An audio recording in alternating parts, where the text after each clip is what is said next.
about those things that are in her areas of expertise. And hers are among several, the use of the tax increment financing scheme by developers and governments to bring these projects to the skyline. A TIF is using effectively, Helen, now correct me if I'm wrong. A TIF is the use as capital of future tax receipts, or the abatement of said tax receipts as an asset in a project. Is that a fair way of describing what a TIF is? Yes, that's a good job. Well, how does it work? Well, so TIF is an economic development financing tool. In my view, having worked with it when I worked in Oregon for many years, it's not necessarily a bad tool if it's properly applied, if it's applied judiciously and strategically.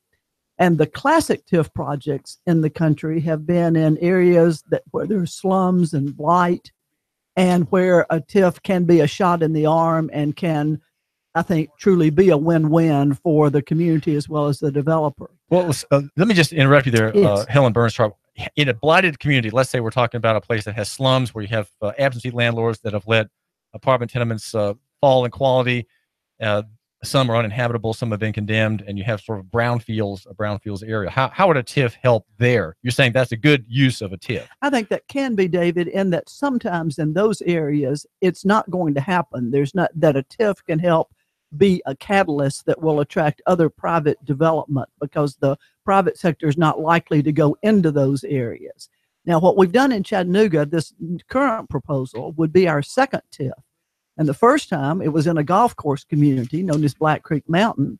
And this time it's on the riverfront as an extension of the very successful upscale Cameron Harbor project. Now, this is not inherently illegal or necessarily wrong, but it's not the traditional TIF model, because in both instances there was private development and those projects were doing well, but they were open to the idea of accepting some taxpayer help to move them along. Well, you were involved in litigation over the Black Creek Mountain project. Give my listener an update on where that stands now and what happened as a result of your, you might say, your civic intervention in that matter of TIF. Well, I'm trying to put Black Creek Mountain sort of in the past. I mean, I think that the good thing about it is that maybe I helped raise the issue of TIFs and maybe got more people paying attention to them, because they are complicated and to many people seem sort of dull. But I think what happened there is some of the questions, the fundamental question that came up, I think, on Black Creek, and we have it on this new project too, is would the development have happened without the TIF? That's called the but-for test. But for the tax break, the project wouldn't have happened. I think in the case of Black Creek, it probably would have. You may recall that was for a road up Etna Mountain, so the top of the mountain could be developed. And that could have been developed privately. There's an example like in Marion County with Jasper Highlands, where the developer built the road up the mountain and there's development happening. So here, we were receptive to I think the applicant's proposal about, why don't you give us $9 million and pay us interest for this road? Now, the road still is not yet built, but my understanding is that it's under construction, if you will. So I would rather really talk about the future than the past. So can we talk about the new TIF? Well, go ahead. Okay. Does the threshold test you're saying is but for, right? Is that a threshold test for whether a TIF is right or not? It should be, but let me tell you something interesting that has happened in Chattanooga. At the time Black Creek came along, the city and the county had not adopted any policies for TIFs. This was the first one. So we didn't have any policies. We didn't have any experience. Well, what happened as a condition of my settling my lawsuit, I said, I think we, like most cities that have TIF, need adopted policies and procedures. So everyone wanted the lawsuit settled, so they agreed to that. So in 2015, the city of Chattanooga adopted some TIF policies. And whoever worked on them for the city apparently looked at the city of Knoxville's TIF policies, and they've had a pretty successful TIF program. And so nothing wrong with borrowing from other jurisdictions. Governments do that all the time. But what happened is that someone in Chattanooga took out the Knoxville policies that were to protect the public, including the but-for test.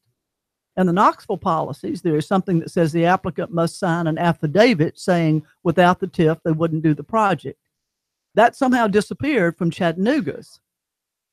So that's, I think, unfortunate. And I have been encouraging the council, I've pointed this out to the council, that it might be a good idea to put the policies back in. There are about 5 or 6 of them from Knoxville, because all of them are intended to protect taxpayers. But that seems like a pretty thin, a pretty reedy defense of my listener, the taxpayer, Helen Burns Sharp, an affidavit from the developer stating that we would not have developed this project, or we would not be developing this project, but for this guarantee of a tax break. Well, I think it's a start, David, in that, and I think some of the local businesses who have gotten pilots in the past or other really popular tax break program, some of them might be embarrassed if they were asked to sign that, because clearly we know a lot of these businesses, would do what they're doing anyway, but if they have an opportunity to get a pilot tax break, they will take it. So I think it's valuable there. And the affidavit asks them to show their pro forma and show their funding, to kind of show, is there a gap in their financing, et cetera, et cetera. So, you may say, I mean, it's not a panacea, but at least raises the question. And I like to think that these developers are honorable people by and large. And I would like to think they wouldn't sign that unless it were the case. Now, you are the leading figure and the leading time giver in these questions, Helen Burns Sharp, of your group called Accountability for Taxpayer Money. What is your analysis of the proposed extension of ML King Boulevard down to the walk there along the riverfront? What is proposed there? Sketch out what the developer, Evergreen Real Estate in Nashville, is proposing, and how the taxpayer interest in the TIF would work. Well, David, this is a little bit unusual, and actually it was the city of Chattanooga who proposed this TIF. This is part of Cameron Harbor Development, which is, if you've been down on Riverfront Parkway lately, you will notice that they have really built a lot of apartments and townhomes on either side of Riverfront Parkway. It's been a very successful development. And they were planning to continue to move south towards the intersection of MLK and Riverfront Parkway with their development, including some commercial pieces. And then the city of Chattanooga approached them and said, oh my goodness, we have always thought that we would like to have a widened and straightened and improved Martin Luther King Boulevard that would go down to the new trailhead on the Riverwalk. Well, if you're familiar with that area, you can get there now, but it's kind of a windy road by that professional building that's already there. So the city thought, wouldn't it be nice to have a major entrance into that, sort of a boulevard type thing that would have landscaping and bike lanes and parking and all like that, and really make a statement about the Tennessee River Park, which everyone is proud of. All right. So the city then approaches, my understanding is they approach the developer about this. Well, where this new straightened road would go would be through a part of their prime development property. So obviously they would have to change their plans, and obviously they would want to be compensated. My understanding is that initially the developer said, well, why don't you just buy this and do this? I think it could be done in conjunction with their project. But that's when the city said, well, we don't have the money, so why don't we do a TIF?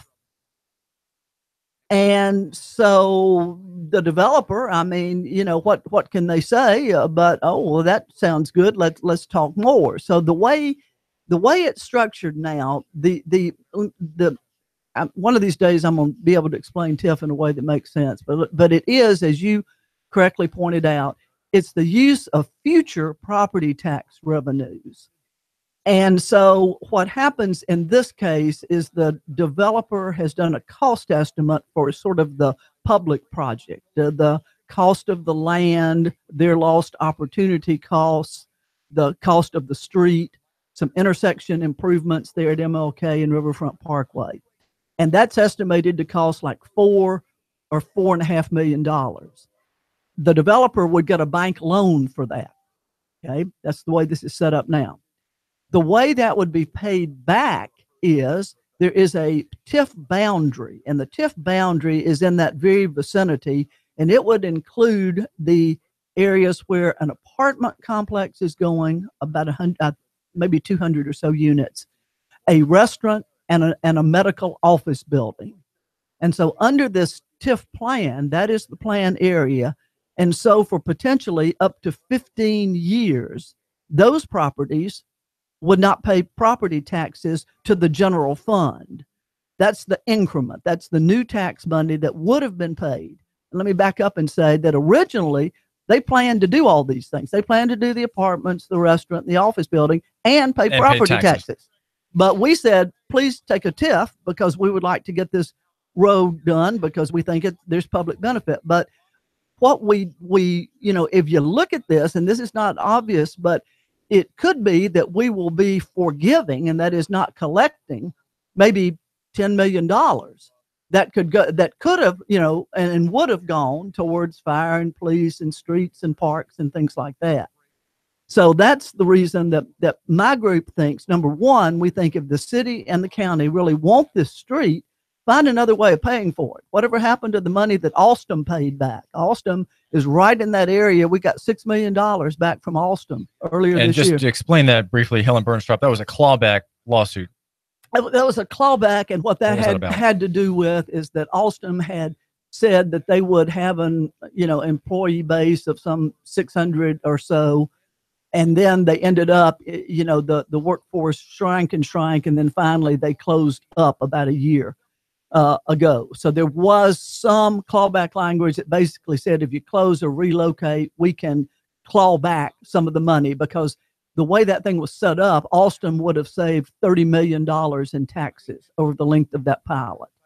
And so we got back $6 million, city and county total. So that was paid back by the parent company. Because the jobs were not created. The jobs were not created, so correct. Your point is that that's a $6 million pot of money that could have been used by the city to extend the road and not interfere with tax revenues in the future. Yeah, up to $10 million, you're saying. Yes, and I think another, and I'm not purporting to be an expert government person. This is a layperson's view, but I think they did in their legitimate questions. The other funding source, it seems to me like, is the city and the county are saying this is right in the heart of downtown. There are a lot of tourists.